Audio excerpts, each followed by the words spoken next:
If you're looking to add modulars to your Lego city for cheap, Facebook Marketplace is your best friend. I'm constantly seeing modulars like the bookshop, the boutique hotel, and the pet shop for all super discounted prices. Some of the drawbacks to buying modulars on Facebook Marketplace can be that they're already usually built, so you don't get that right out of the box, like opening the bags kind of experience. They also can be missing a few pieces, and most of the time they're really dusty. The discount on the set usually outweighs all of those negatives. I recently found an amazing deal on the Lego Hogwarts microscale castle, and I know what you're thinking, that's not a modular. It's not yet a modular. This is where rebrickable.com comes in. I recently mentioned this website in my last video called How to Start a Lego City in 2024 that I'll link above for you, and I will be reminding y'all about this website until the end of time. This website is great for finding alternative builds to Lego modular sets, as well as turning sets into modulars like some of the 3-in-1 sets, and in this case, the microscale Hogwarts castle. The set we're going to be building is a Lego University modular that is on Rebrickable. Here is the page where it's at, and shout out to the designer because I've seen a lot of people build this in their cities and I've really wanted it in mine for quite a long time. But before we hop into this story and set review, please give this video a thumbs up and subscribe. Over 90% of you that are watching these videos aren't subscribed, so it would really help me out and help the channel by subscribing. Alright, let's rewind to me picking up the Lego Hogwarts set from the seller. I'm not understating it when I say that this marketplace find was a gold mine. The seller had the box, all the minifigures, and said that the set was 100% complete, even had the booklets of the instructions. The downside is that it had been sitting in her garage for God knows how long, and it looked like it had 3 inches of dust all over it, and I could tell it was the gross sticky dust, you know what I'm talking about?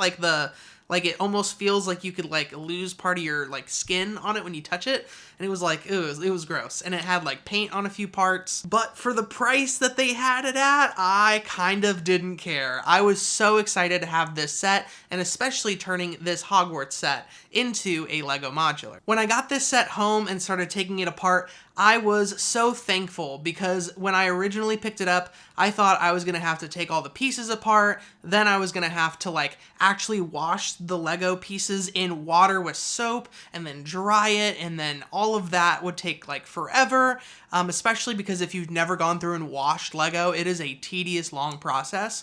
I was able to actually just take my Lego duster makeup brush through and clean all the dust off of it, and then any sticky parts, I had a paper towel with some water that I would just take and kind of like scrub it off, and it got off pretty quick. The only parts I had an issue with were some of them had some paint on it looked like, but I was able to scrape that off and it didn't really affect the bricks. Now, the microscale Hogwarts castle set is 6,020 pieces, and that's a lot of pieces.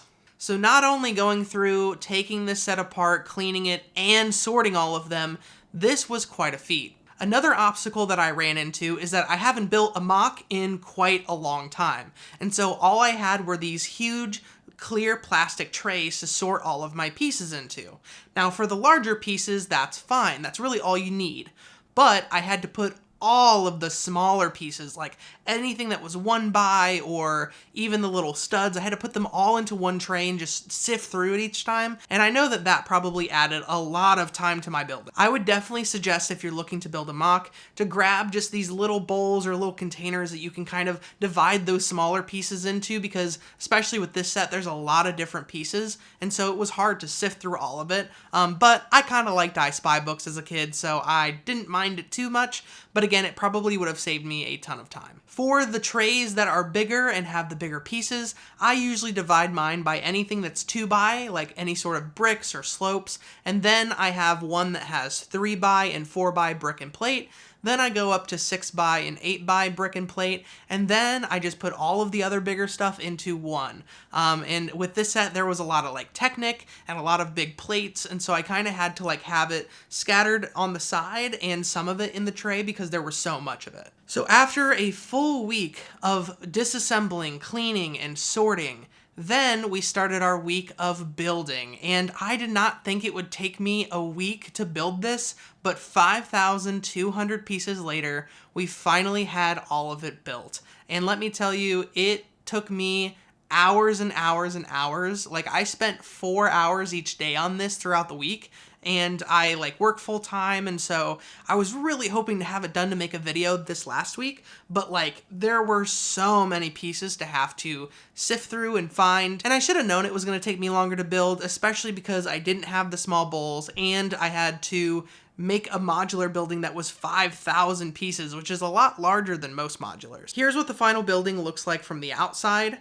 My favorite part of this building is the stained glass windows. I can't wait to light this set up and have those colors shining out. It's gonna look so good. This set is 1.5 base plates wide, so for reference, it is the same size as the Natural History Museum or Assembly Square. The builder of this MOC did an incredible job of making sure that all of the stickers that were applied if you had already had the Hogwarts castle built still kind of made sense in this MOC, which I really appreciate. Add that with some really creative part usage like these Technic pins for the fencing outside of the university, and this made for a really great build. Let's take a look inside the building on a full base plate. In the back top floor, you have a bathroom, and underneath that, you have a little office. Across from the bathrooms, you have a small dorm room with 2 beds, a kitchenette, and a table. Below that stargazing lookout on top, you have what I think is a classroom or a workspace that leads to another student workspace below it down the stairs. On the ground floor, you have a foyer and a nice little area to study. As you can see, this set has a lot of modular pieces to be taken on and off. I will say this feeds into my biggest complaint, and that is that these modular pieces don't have a ton of spots where they actually get clicked into the build. So if you've built a Lego modular set before, you know that there is like 4 to 5 or even 6 points on where the floors will attach to each other. These floors usually only had about 2 to 3 connection points, and so it made it a little wobbly, and it sometimes makes it to where the parts don't sit as flush as you want unless you kind of like force it down a little bit. Moving over to the half base plate build, which is the best part of the set in my opinion. On the outside, you have this huge stained glass window, which was very creatively integrated. Under the roof, you can see that this is a big, huge open room with a huge chandelier. The way that this chandelier is held in is really creative with these wing pieces, but I will say it took me a while to get it to stay because all of the weight of that chandelier is really just going onto the stud piece that you stick that wing into, and all of that weight is pulling down on those, and it's not like attached to anything. As you see, it just kind of sits. The wing tips just kind of go into these holes that are made by slopes. Going to the ground floor, this seems to be a larger lecture hall for the students to learn in. This lecture hall has everything a university could ever want. It has the raised stadium seating, as well as one of those old green chalkboards and a podium. That is my review of the Lego City University MOC. If you can find the Lego Hogwarts Microscale Castle for cheap, this modular building is a 10 out of 10 to add to your city. Thank you so much for watching. Please don't forget to like and subscribe, and until next time, keep building.